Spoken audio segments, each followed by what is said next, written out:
warahmatullahi wabarakatuh. Selamat pagi. Bagaimana kabarnya hari ini? Semoga dalam keadaan sehat walafiat ya. Walaupun dalam masa pandemi seperti ini, kita harus tetap semangat belajar untuk menggapai cita-cita. Hari ini, Ibu akan mengajak kalian untuk belajar mengenai apa ya? Ada yang tahu? Saya tahu Bu tentang suhu dan perubahannya. Ya, benar. Hari ini kita akan belajar mengenai suhu dan perubahannya. Dengan berikut kompetensi dasar 3.4 dan 4.4 dengan indikator seperti berikut. Dan tujuan pembelajaran seperti berikut ini.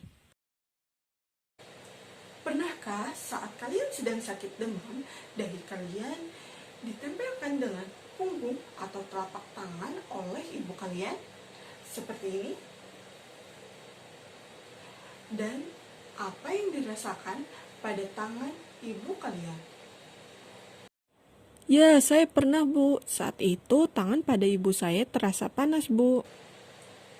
Ya, jadi dengan ini dapat diketahui bahwa suhu merupakan ukuran derajat panas atau dinginnya suatu benda. Lalu, dapatkah kita menggunakan indera peraba sebagai alat ukur suhu tubuh?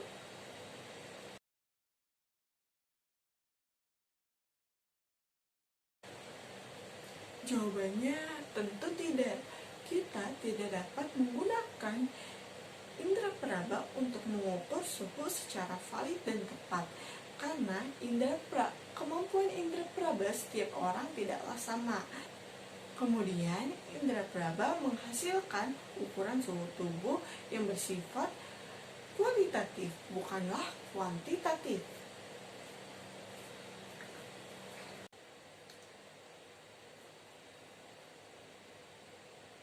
Lalu, menurutmu alat ukur suhu apa yang dapat digunakan untuk mengukur suhu secara tepat?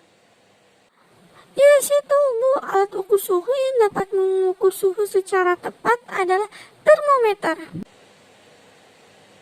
Ya, benar, termometer. Termometer merupakan alat yang digunakan untuk mengukur suhu atau perubahan suhu. Dalam masa pandemi seperti ini, tentu kita sudah tidak asing lagi dengan yang namanya termometer.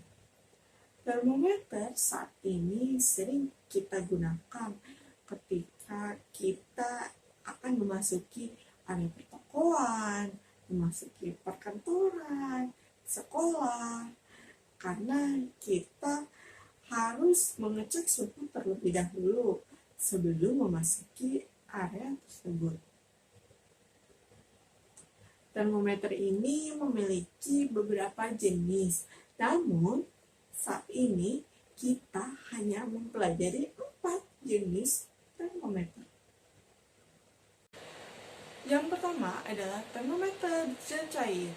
Termometer ini merupakan termometer yang pipa kacanya berisi cairan air raksa atau air alkohol. Untuk tahu perbedaan antara air raksa dan air alkohol dapat dilihat dalam tabel berikut ya.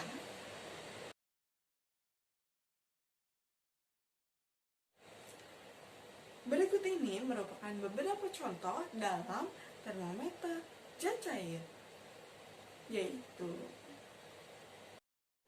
termometer laboratorium.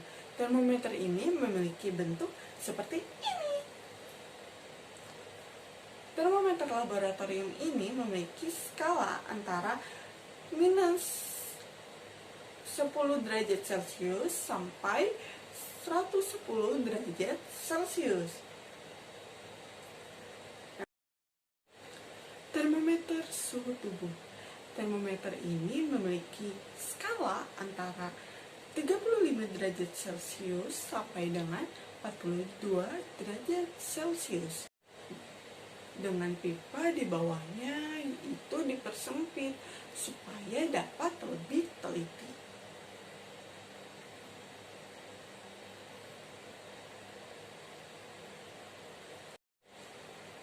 Yang kedua adalah termometer bimetal.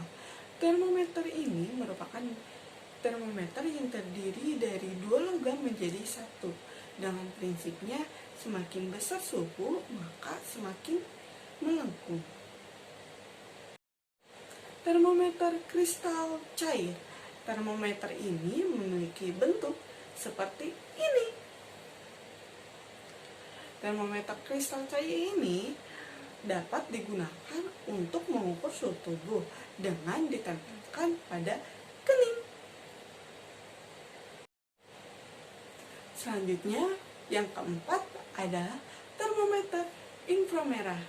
Termometer inframerah ini saat ini sering kita gunakan untuk mengukur suhu tubuh. Cara penggunaan termometer inframerah yaitu dengan cara ditembak. Bukan ditembak beneran ya. Karena termometer ini memiliki prinsip kerja dengan cara penyinaran inframerah. Oke, selanjutnya kita akan membahas mengenai skala suhu. Skala suhu. Apa ya itu skala suhu itu? Dan adakah yang tahu ada berapa skala suhu itu? Saya tahu, Bu. Skala suhu adalah pengatur suhu dengan jenis suhu yang berbeda. Di antaranya ada Celsius, Fahrenheit, Kelvin, dan Reaumur. Ya, benar.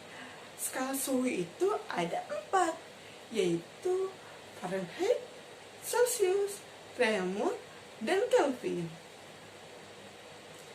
Berikut ini merupakan rumus yang dapat digunakan untuk mengkonversi skala suhu tersebut. Jangan lupa diingat dan dicatat ya.